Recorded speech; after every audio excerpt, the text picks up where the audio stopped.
ഏറെക്കാലത്തെ കാത്തിരിപ്പിനൊടുവിൽ ഇന്ത്യയിൽ സ്റ്റാർലിങ്ക് ഉപഗ്രഹ ഇൻ്റർനെറ്റ് സുരക്ഷാ പരിശോധനകൾ തുടക്കമായി എന്നുള്ളതാണ് വാർത്ത വന്നിട്ടുള്ളത്.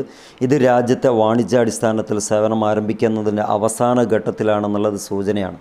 എല്ലാ പരിശോധനയും വിജയകരമായി പൂർത്തിയാക്കിയാൽ 2025 ആദ്യപടി തന്നെ സ്റ്റാർലിങ്ക് ഇൻ്റർനെറ്റ് സേവനം വാണിജ്യപരമായി കസ്റ്റമറിലേക്ക് എത്തുമെന്നുള്ളത് വലിയ ഒരു മുതൽക്കൂട്ടാകും. സംഭവം വളരെ വിപുലപ്പെട്ട് ഉപഗ്രഹ ശൃംഖല ഉപയോഗിച്ച് ഇന്ത്യയുടെ ഈ എല്ലാ മേഖലകളിലും സെക്കൻഡിൽ 600 GB ബാൻഡ് വിഡ്ത്ത് സ്പെക്ട്രമാണ് ഈ സ്റ്റാർലിങ്ക് അവകാശപ്പെടുന്നത്. അത് പ്രകാരമാണെങ്കിൽ ഏത് മുക്കിലും മൂലയിലും ഏതൊരു മനുഷ്യനിക്കും നല്ല സ്പീഡിൽ ഇൻ്റർനെറ്റ് ആസ്വദിക്കാൻ കഴിയും.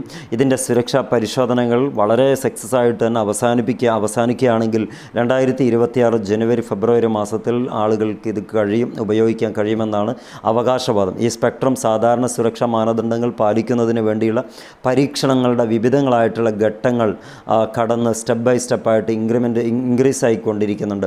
സർക്കാർ നിബന്ധന അനുസരിച്ചുള്ള സാധാരണ നടപടിക്രമങ്ങളുടെ ഭാഗമായി ഇപ്പോൾ കമ്പനി സുരക്ഷാ ഭാഗങ്ങളൊക്കെ ക്ലിയർ ചെയ്ത് വരുന്നുണ്ട് എന്നുള്ളതാണ് അറിയാൻ കഴിയുന്നത്. മുംബൈയിൽ ആയിരിക്കും സ്റ്റാർലിങ്കിൻ്റെ ഇന്ത്യയിലെ ആദ്യത്തെ പതിപ്പ് ഇറക്കുക എന്നും പറയപ്പെടുന്നു.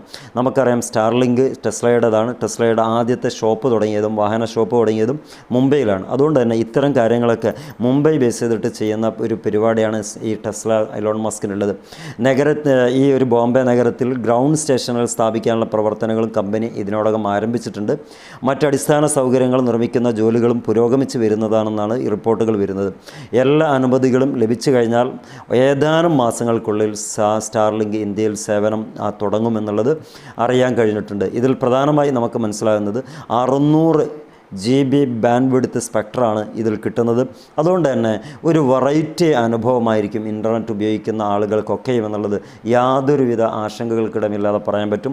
അങ്ങനെ വരികയാണെങ്കിൽ ഇന്നത്തെ ജിയോ അവിടെ എടുത്തിട്ട് മറ്റൊരു വേസ്റ്റ് ബിന്നിലേക്ക് ഇടേണ്ടി വരുമോ എന്നുള്ളതാണ്. കാരണം ജിയോ വല്ലാതെ അറുംകൊല നടത്തുന്ന വലിയ രൂപത്തിൽ പിടിച്ചവറി നടത്തുന്ന രീതിക്കൊക്കെ ഇപ്പം വന്നിട്ടുണ്ട്. അത് നമ്മളെ സംബന്ധിച്ചിടത്തോളം വല്ലാത്തൊരു അടിയായിട്ട് വരികയും ചെയ്യുന്നുണ്ട്. നിങ്ങളുടെ അഭിപ്രായങ്ങൾ പറയും.